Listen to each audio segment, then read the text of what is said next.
Hola Mari, Hola Alberto, ¿cuál es el tema de hoy? lazos familiares tóxicos. Muy bien, hemos escuchado mucho en esto en redes sociales como TikTok, ¿no? Pero, ¿qué vendría a ser familiares tóxicos?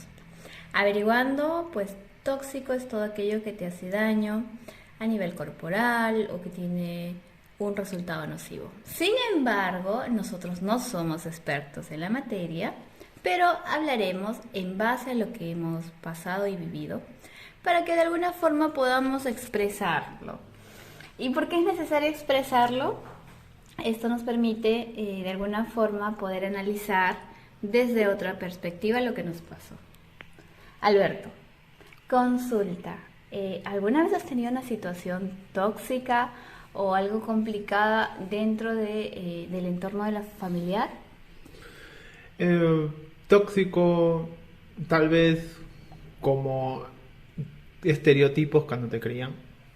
Ah, cierto, ¿no? ¿Cuáles son los clásicos estereotipos que hay, por ejemplo, para los hombres? Bueno, la recurrente, la clásica es que los hombres no lloran.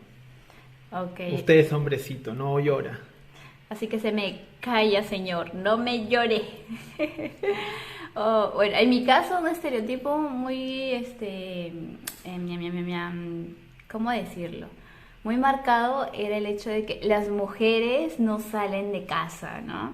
Las mujeres son señoritas, tienen que estar siempre bien arregladitas, bien cuidaditas, porque son delicaditas, son princesitas.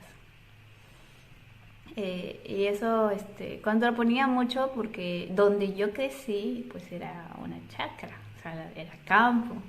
Y yo pues de delicada tenía cero. Me encantaba ir atrás de los perros y cuando parían pues yo sé que esto va a sonar un poco hardcore, estar ahí con los cachorritos, ¿no? En la tierra dándome vueltas, oler sus alientos de perrito con leche. Entonces no era nada delicada, no era Mm. nada princesa. En tu caso. En mi caso, pues justamente venía ahí la frase, ¿no? De que los hombres no lloran. Porque justamente me crié en una calle en donde en ese tiempo, hace más de 20 años, mm, como que no era una bonita calle. Ujú.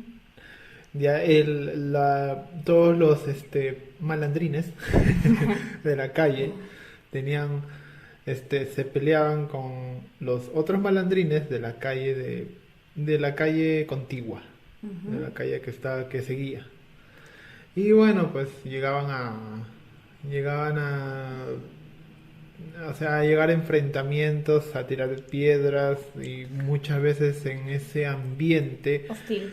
hostil, las familias también se crían de manera hostil. Pero el hecho de que, por ejemplo, tú tengas miedo en ese ambiente hostil y quisieras llorar, hacía de que reprimas ese sentimiento. Sí, muchas Y, veces se reprime. y Se eso, reprime. ¿cómo has tenido que después superar o afrontar en tu etapa adulta? Eh, en mi etapa adulta, mm, hasta en mi etapa adulta siempre los reprimía. O sea, era reprimir. Como que te quedaste con eso. Es Sí, más fácil no decir lo que siento que decirlo porque si lo digo no sé cómo decirlo. sí. Era reprimirlo hasta hace poco, pues, ¿no? Que Claro. uno lleva sesiones con la psicóloga o sesiones de terapia en las que te dice que esto es así, que las emociones no se deben reprimir, porque muchas veces reprimir las emociones hace hace que nos sintamos peor. Ujú. Porque es como un globo que se va llenando de aire, de aire, de aire, y en un momento explota. Explota, claro. Y cuando explota te sientes culpable, pues, ¿no? Porque de alguna forma uno piensa que ese globo nunca debió explotar. Y ahí viene justamente los familiares tóxicos, que lejos de poder ayudarte o explicar o comprender ya, por último, comprender el por qué el globo explotó, si no te culpan, ¿no? O sea, ¿por qué estás gritando? ¿por qué ahora dices eso, no? Porque toda la vida buscaron la forma de que siempre controles y controles y prácticamente anules esa emoción. En mi caso, por ejemplo, uno de los estereotipos muy marcados que teníamos, nosotros somos muchos hermanos, y yo por ser mujer me decía, atiéndele a tu hermano mayor. Y él era varón, entonces él no podía lavar un plato, no podía, por ejemplo, servirse la comida, porque automáticamente me decían, no, tú eres mujer, tú le tienes que atender. Esto, de alguna forma, cuando ya fui creciendo y fui entendiendo, empieza esa etapa de rebeldía, ¿no? De decir, pero yo, ¿por qué? Si ambos somos adultos y es funcional, o sea, puede hacerlo, no le falta nada. Y venía el tema de juzgamiento, pero porque eres así, que eres malcriada, eres una grosera, tú nunca entenderás. Y de alguna forma uno como adulto comprende de que algo está haciendo mal, pero al mismo tiempo no sabes qué es lo que está mal, ¿no? Y ahí viene lo que tú mencionabas, el hacer terapia, el comprender. Pero ya ahora profundizando, eh, muchas veces el tema de la toxicidad no se reconoce cuando estamos en la adolescencia o en la niñez. Lo reconocemos ya en la adultez. ¿En qué fases, por ejemplo, yo lo he llegado a reconocer? Cuando he sentido que he dado mis puntos de vista y estos han sido invalidados. Totalmente invalidados por el hecho de que soy mujer. Entonces, no, tú no puedes opinar de tal problema porque eres mujer. Sin embargo, cuando ocurría el problema, ¿a quién creen que era la primera persona que llamaban para que lo solucione? Pues a la mujer. Tú eres mujer, tú tienes que ayudar a solucionar los problemas, tienes que ver por la seguridad de tu familia. Ok, uno comprende que sí, que tiene que hacerlo, vas, ayudas y después dices, ok, este problema, para que no vuelva a suceder, tenemos que hacer esto. Y otra vez viene la avalancha de críticas de decirte, no, ¿tú por qué tienes que opinar? Si tú eres mujer y eres joven, no tienes la experiencia. Y venía otra vez esa relación tóxica, ¿no? Del hecho de invalidar tus opiniones para ciertos escenarios y pedir tu ayuda para otros. Entonces, lejos de que uno pueda sentirse más confiado de sí mismo, todo el tiempo está dudando de quién es realmente. Si lo que hace es bueno o es malo. Y otras características que a mí me ha tocado pasar es, por ejemplo, el hecho de que cuando usan el afecto, el cariño, ¿no? Como un acto de manipulación. Si tú me amas, tienes que actuar de esta forma. Porque si actúas de otra forma es porque no me amas. Entonces, por ejemplo, ¿qué me pasaba a mí? De que ya tenía mis 20 y tantos años, ya ganaba mi dinero, ya ganaba mi platita, pero no podía salir, por ejemplo, a partir de las 10 de la noche, porque si no automáticamente me volvía en una mala hija, que no pensaba bien, que qué daño le estaba haciendo. Y ojo, que ya tenía mis 25 por ahí. Tampoco podía decidir de mi cuerpo de si querer o no tener un hijo, porque yo qué consideraciones iba a tener con mi familia, de que quizás ellos no lo iban a tomar a bien. Y de alguna forma ya no están decidiendo solamente por a qué hora tienes que salir, ya están decidiendo por tu cuerpo, por tu forma de pensar o por las propias riendas de tu vida, ¿no? A mí me llegó el extremo de incluso llevar un proceso judicial en nombre de familia, ¿no? Entonces, donde yo ni al caso, porque, claro, tú eres familia, tú tienes que apoyar a tu familia incondicionalmente, tienes que avalarlos. Y luego cuando la familia no cumple la responsabilidad, pues el problema fue todo mío. Y lastimosamente, cuando ya llegas a ese punto en el cual el egoísmo es demasiado, en lo personal considero que ya estás en un aspecto tóxico. Porque no solamente te está lastimando a nivel emocional, profesional, sino también a nivel físico. Entonces ya viene en el tema de, pues, de sentirte depresivo, rabioso, e incluso con mucha cólera todo el tiempo, porque de por sí consideras que las situaciones en las cuales de mayor vulnerabilidad, las personas que te deben de apoyar no te apoyan, sino te manipulan para conseguir lo que quieren, ¿no? Ahora, yo es que no estoy hablando de toda mi familia, ¿no? Eso, estoy hablando de situaciones en particulares que me sucedieron de esa forma. Y tú, ya en tu vida adulta, ¿cómo te diste cuenta que estabas viviendo en un entorno tóxico? Más que todo es porque este, decidían por mí. Justamente en mi familia, al vivir en ese entorno hostil, ya que tenía un tío que justamente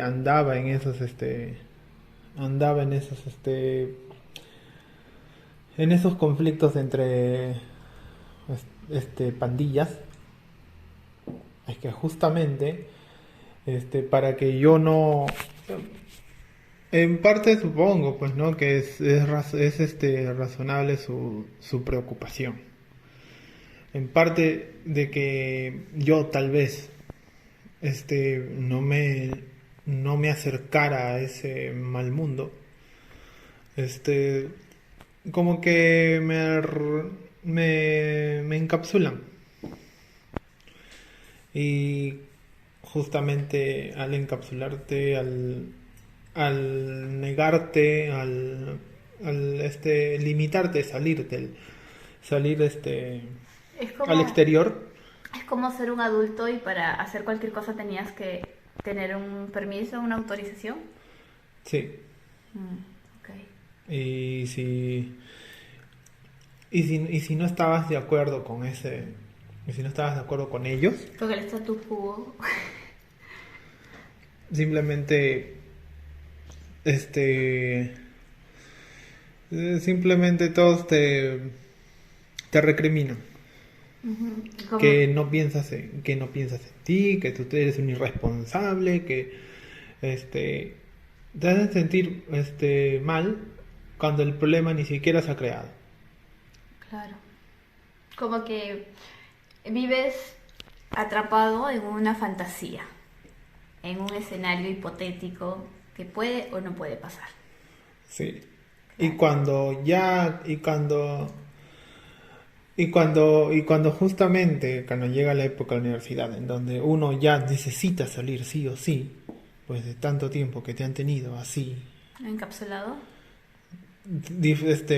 sí, te han tenido limitado al exterior, justamente te dejan salir. Bueno, te dan un poco más de salida, te dan más libertad, pero justamente al no haber vivido, al no haber interactuado con mucha gente, no haber vivido lo que son esas relaciones sociales entre más gente, de alguna manera te choca, o de alguna manera no sabes si ¿Cómo te- afrontarlo? cómo afrontar, y ni siquiera sabes si esas personas van a ser van a aportarse, van a comportarse, van a responder, van a pensar como tú crees. Exacto. Y ahí viene cuando te das cuenta de que eh, cuando te das cuenta de que el exterior es un mundo pues no tan bonito. Claro. Lo que pasa es que yo siento que uno vive en como que cuando te encapsulas vives en una especie de infancia duradera, ¿no? Infancia Extendida, extendida. ajá, Ajá. que en vez de durar 11, 12, 13 años, dura 17, 18, 20, 22 años. Ujú. Entonces, ¿qué pasa? De que un infante pues no puede enfrentarse en el mundo, ¿no? Porque no tiene las herramientas necesarias. Yo sé que a eso se llama sobreprotección. Entonces, cuando hay mucha sobreprotección y después tienes que enfrentarte al mundo, es jodido en el sentido de que no sabes ni cómo saludar, ni cómo hablar, y no. Y yo sé que esto puede causar risa porque alguien puede decir, oye, como una persona de veintitantos no puede hacer esto, pero pasa mucho, pasa mucho. Y por eso es importante también que aprendamos a soltar, ¿no? Porque yo siento que esa es otra relación egoísta, quizás también me pueda pasar cuando yo sea mamá, porque quién sabe, ¿no? El hecho de que uno quiere como que los hijos o las situaciones o las personas que tú amas no sufran, que no sientan dolor, que vivan en un paraíso. Pero ese es un mundo ideal. Es imposible que no sufran. Y yo siempre me apego a una frase que dice, nadie aprende en pellejo ajeno. Entonces yo siempre pido a Dios la sabiduría de que cuando tenga los hijos, poder darles la capacidad de que acepten el dolor en sus vidas y vayan creciendo con ¿no? Vayan desarrollándose y no se dejen vencer, porque en algún momento yo también, como al igual que tú, también fui muy sobreprotegida, pero demasiado tarde. O sea, en mi caso fue como que ya te dejo hacer lo que quieras y después no, te sobreprotejo. Y cuando ya me sobreprotegieron, como que te restrinjo de todo. O sea, no puedes hacer nada porque yo te mantengo y no te doy nada. Entonces, pero luego venía a trabajar, ¿no? Yo venía de una universidad con muchos compañeros que me trataban lindo, con muchas amigas que eran muy buenas. Y yo pensé que el mundo era así, como el de la universidad, que todos éramos buenos, que todos éramos patas, que nos apoyábamos, pero que teníamos nuestras diferencias, sí, ¿no? Nos odiábamos, nos chacoteábamos, pero no había maldad. Ya cuando sales a trabajar, no es ese el contexto. En un trabajo las personas son diferentes. Nadie es tu amigo así porque sí. Nadie te da la mano fácilmente, nadie es sincero realmente. Entonces es muy hostil el mundo laboral y a mí me costó mucho poder adaptarme a ello, me costaron como 4 años aprox. Entonces, si quizás hubiese empezado a trabajar antes, hubiese empezado a practicar antes, hubiese ido generando ese callo, ¿no? Poco a poco, y no me hubiese afectado mucho. Pero bueno, las cosas pasan por algo. Sin embargo, yo quiero decir algo muy importante. El hecho de que tengas situaciones tóxicas no necesariamente hacen a los familiares tóxicos. Nosotros tuvimos situaciones tóxicas, ¿no? Pero no por esas situaciones tóxicas nuestros familiares eran totalmente tóxicos. Podrían haber sido porque bajo sus limitaciones era su forma de proteger o cuidar. Entonces acá quiero aclarar, ¿en qué situación nos damos cuenta de que nuestro familiar, o sea, la persona individual, es una persona tóxica o nos hace pasar por situaciones tóxicas? Yo he llegado a la conclusión de que nos hacen pasar por situaciones tóxicas cuando hay mucha sobreprotección o buscan siempre tener la razón. Y cuando es una persona tóxica, es cuando al margen de lo que tú sientas, siempre busca hacerte sentir mal. Entonces, si tenemos de por sí un familiar de que hagas lo que hagas, siempre va a buscar un defecto para criticarte, para lastimarte, para humillarte, te darás cuenta de que es un familiar tóxico. Pero si muy por el contrario, hizo ciertas acciones que sí, pues te lastimaron, y tú vas y se lo cuentas y le dices, ¿sabes qué? Esto me lastima, y tu familiar te escucha y te dice, ok, hagamos las cosas diferentes. Entonces, solamente fue una situación, nada más. Fue una situación que lo hizo por desconocimiento, porque fue lo que aprendió a lo largo de su vida. Pero está predispuesto o predispuesta a hacerte feliz. Y para ello va a tomarse la radical decisión de querer cambiar sus creencias. Entonces, ahí también nosotros tenemos que darnos cuenta que fue solo una situación tóxica, que podemos solucionarlo hablando, comunicándonos. Y los lazos van a continuar. Claro que se van a modificar, pero de eso se trata el amor. O sea, el amor tanto familiar como de pareja no es igual. Nosotros somos seres humanos y cambiamos todos los años. La misma música que hoy nos gusta no era la que nos gustaba hace un año. Entonces nuestros familiares igual, ellos pueden cambiar, ¿no? Ya no te van a ver con los mismos ojos que te veían hace un año, de un niño o una niña de 10, 11 años, ya te pueden ver como una persona madura, adulta. Y eso lo haces mediante la comunicación, el diálogo, ¿no?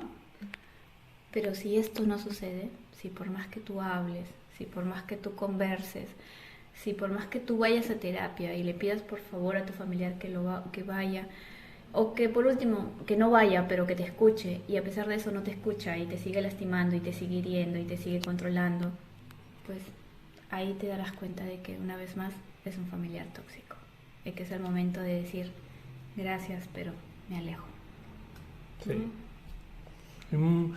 Y muchas veces alejarse es la mejor opción. Claro que puede que haya, puede que haya comunicación o una comunicación muy limitada, o puede que la comunicación sea casi nula. O la justa y necesaria, ¿no? También, Como para no herirse, no lastimarse. sí. Ni tan cerca porque me hieres, ni tan lejos porque te extraño. Entonces, Ujú. es complicado porque uno espera este tipo de relaciones quizás en las parejas, en los amigos, hasta en los compañeros de trabajo, ¿no? Y bueno, de alguna forma tú lo sabes sobrellevar porque dices, ok, no tengo ninguna relación contigo, simplemente te multiplico por cero y ya está. Pero, ¿qué pasa cuando es una familia, no? Entonces, ¿cómo afronto algo así? Y lo único que queda es justamente tener una relación diplomática. Nada más, ni tan cerca ni tan lejos. Sí, y creo que en nuestro caso, al ver al irnos o al separarnos, ah, Es que ahí tenemos que hacer un paréntesis. Nosotros, cuando hablamos irnos, separarnos, lo decimos ¿por qué? Porque tomamos la decisión de convivir. Entonces, tanto Alberto como yo decidimos dejar nuestros hogares, ¿no? Cabe resaltar que ya, pues eso fue cuando teníamos 29 años, 30 años, o sea, ya éramos unas personas hechas y derechas. Teníamos nuestra fuente de ingreso, un trabajito, cómo solventarnos, pues, ¿no? O sea, no es que dependíamos económicamente de alguien. Entonces, ahí decidimos vivir juntos y, y formar un hogar, ¿no? Y el miedo era justamente ese, porque los buenos deseos no es que los recibiéramos así porque sí, ¿no? Siempre está el hecho de que, pero eres muy joven, pero ¿por qué lo haces? Que ta ta ta ta ta ta ta ta. Y pues en mi experiencia, no me dijeron mucho eso, más bien me dijeron como que ahí viene otra vez los estereotipos, ¿no? De que, ay, si ese hombre te aguantará, porque tú tienes un carácter muy feo. Y hasta un cierto punto uno se pregunta, ¿es verdad? Porque cuando alguien te dice tienes un carácter muy feo es como un hecho de que es un privilegio que alguien te aguante. Y no es así. Yo opino que no es así, no es cuestión de que sea un privilegio, sino es una cuestión de madurez también. Y en tu caso, Alberto, ¿cómo fue? en mi caso, pues, dar esa decisión de irse, pues al comienzo, pues a ellos les chocaron, porque prácticamente tomar esa decisión de salir ya de la casa para irse a vivir en a otra casa ya, prácticamente iniciando lo que es una otra familia. Eh, Como que a ellos en un primer momento les choca demasiado, porque siempre han, han, han criado o han tenido esa sobreprotección, siempre han criado de esa manera. Y simplemente así, de un día para otro, por así decirlo, soltarlo, es simplemente es chocante para ellos. Creo yo que es chocante para ellos, como todo cambio que se da así de manera tempestiva. Es algo que choca. Pero con el tiempo lo entienden. Y puede de que puede que algún rastro de ese pensamiento todavía quede, pero no es algo que sea invasivo, o no es algo que sea, ya no es algo que es chocante, como en un primer momento, sino de que, sino de que ya pues ya se lo toman, como que ya le empiezan a asimilar, le Claro. empiezan a asimilar y ya dicen, bueno, ya se va, ya porque está conviviendo con su pareja, está viviendo en otro sitio y ya. Lo empiezan a Claro, como asimilar. que la mirada ya no es tan infantil, ¿no? O sea, como que la mirada es más de, ok, eres una persona adulta. Lo que pasa es que muchas veces yo pienso, ¿no? De que nuestros familiares consideran que los hijos tienen que ser propios y que les pertenecen para toda la vida, cosa que no es de pertenencia, ¿no? O sea, los hijos no son un objeto, no son una cosa, no son un televisor, no son un... Si escuchan huellas nuestra gata, que bueno, pues le gusta rascar, así que va a ser un buen fondo musical. A lo que iba es que muchas veces los padres ven a los hijos como si fuera un objeto, ¿no? Algo que hay que cuidar todo el tiempo. Pero esto tiene dos resultados bajo mi experiencia. El primer resultado es que generamos lo que se llama mamitis o hijitis, en el cual hay ese ombligo umbilical que jamás se rompe por el lado de la mamá, ¿no? Porque quiere estar ahí todo el tiempo. Y por el lado del hijo o de la hija lo que se genera es un hecho de que todo el tiempo busca que alguien le resuelva los problemas.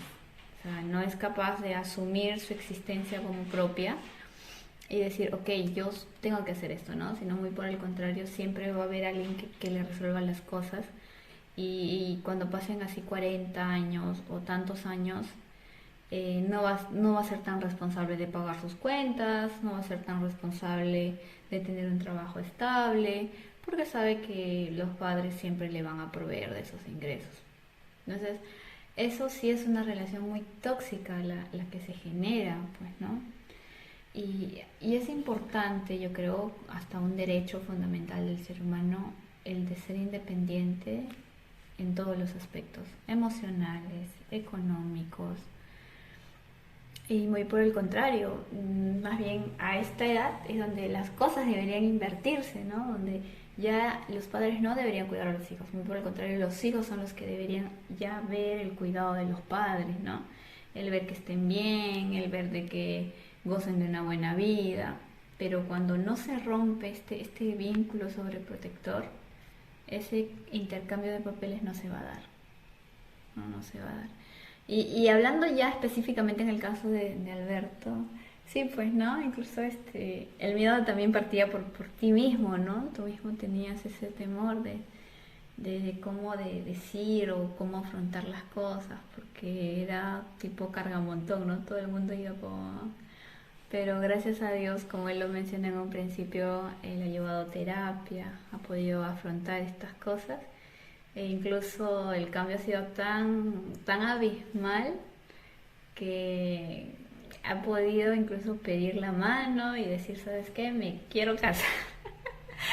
Hace un año atrás, cuando pensábamos esto, era como, ay, me cago de miedo, ¿qué me van a decir? O no, o no, no sé, ¿tú qué dices, Alberto? Mm, no, más que miedo no, sino es mm, creo que es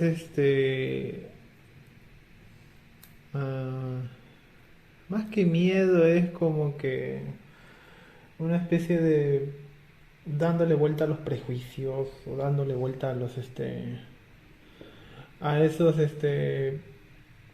a esos pensamientos con los que te han criado, de que de que de que hasta no solamente ellos te imponen el estilo de vida o te imponen tus permisos, sino también te imponen también el te imponen el tipo de relación que debes tener. Ah, puede llegar a eso también, pues, ¿no? El que te elijan con quién debes estar, con quién sí y con quién no. Claro, pero yo creo que en esas situaciones, gracias a Dios, no he visto que hayas pasado, sí. Oh my No, gosh, me entero de algo que no sabía. Chismecito. no, sino más bien, siempre me lo dicen bueno, siempre me dicen, eh, ¿estás seguro? ¿Estás seguro? Mm, Claro, pero el hecho de que te cuestionen, ¿no? De que si lo que estás haciendo está bien o está mal, y, y es algo que nosotros cuando lo hemos vivido, sí, hasta incluso interiorizamos eso, ¿no? Y nos preguntamos hasta un momento si estamos seguros o no. Pero, bueno, en mi caso he llegado al punto de, si voy a hacer algo y por más que me digan si estoy segura o no estoy segura, es algo del cual no me voy a arrepentir. Así el resultado sea bueno o sea malo. Si voy a sentir que no me estoy arrepintiendo de lo que estoy haciendo, adelante. Y ya, pues bueno, en tu caso no sé cómo es que afrontaste ese tipo de cuestionamientos. mm, en mi caso, pues, llega un momento en el que eh, o creces a la mala y te equivocas en el camino y aprendes, o también, pues, no tienes nada que perder. O te quedas con la pregunta, ¿qué hubiese sido? ¿No? O ¿qué hubiese pasado? ¿No? Si es que no le sigas. Como que prefiero resolver la pregunta que quedarme con esa pregunta toda la vida. Porque muchas veces las personas se arrepienten de algo que no han hecho, Que de lo que han hecho. que lo que han hecho, y muchas veces de lo que no han hecho es peor todavía. Porque no solamente está el arrepentimiento de no haberlo hecho, sino de que aparte va dando vueltas ese pensamiento de que qué hubiera pasado, y salen como infinitos resultados y posibilidades que uno va pensando y dando vueltas. Y cuando posiblemente ninguno de esos resultados se pueda materializar, o se haya materializado y al final haya sido otra cosa. Pero bueno, a lo que íbamos, pues, ¿no? De que los familiares de alguna u otra manera siempre están buscando la forma de influenciar en uno, ¿no? Pero uno como persona adulta ya aprende a hacerse escuchar, a que su opinión es válida y justa y tiene que ser respetada. Y de que es una persona hecha, derecha y funcional, Sí, que puede valerse por sí misma exacto. y puede tomar sus propias decisiones. Claro. Y estas situaciones no necesariamente hacen a tu familiar tóxico. Son situaciones tóxicas que se resuelven comunicándolo, hablándolo, ¿no? Vuelvo a recalcar, ¿en qué momento un familiar es tóxico? Cuando no está predispuesto a escucharte. Y muy por el contrario, solo busca humillarte, y manipularte o tratarte mal, ¿no? Mientras no, son solo situaciones tóxicas. Y es lógico porque estamos en Latinoamérica y muchas veces el rol familiar es así, pues, ¿no? De exceso de sobreprotección. Entonces también tenemos que verlo a manera social. Venimos en una estructura que se ha venido desarrollando de esa forma. Entonces depende mucho de nosotros como personas adultas el demostrarnos competentes y capaces de las situaciones que decidimos para nosotros mismos. Muy bien, hemos llegado a la parte final del podcast. Alberto, ¿algún comentario más?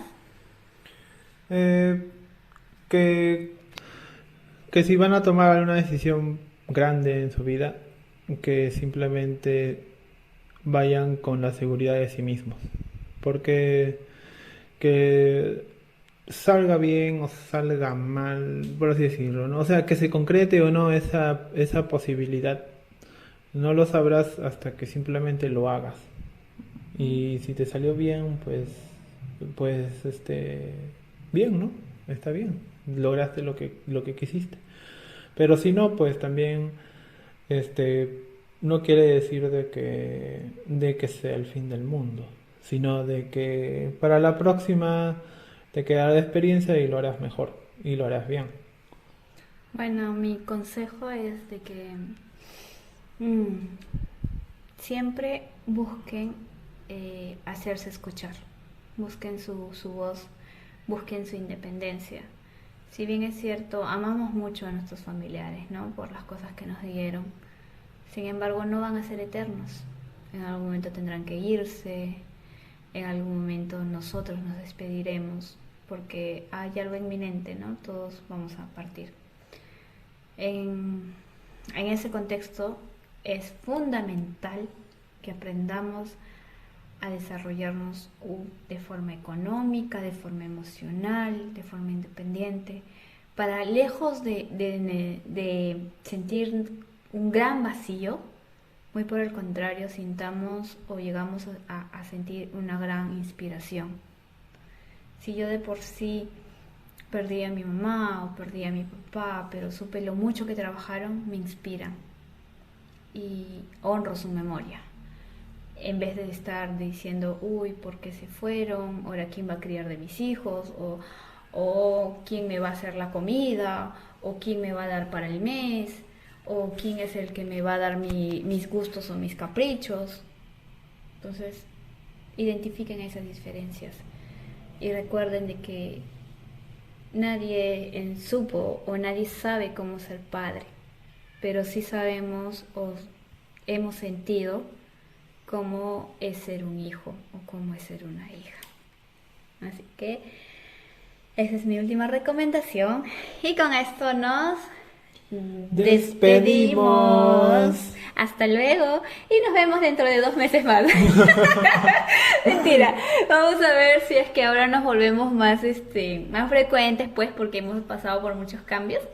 Pero aquí está nuestro pequeño proyecto que durará lo que tenga que durar, sea 1 mes más o 10 años más.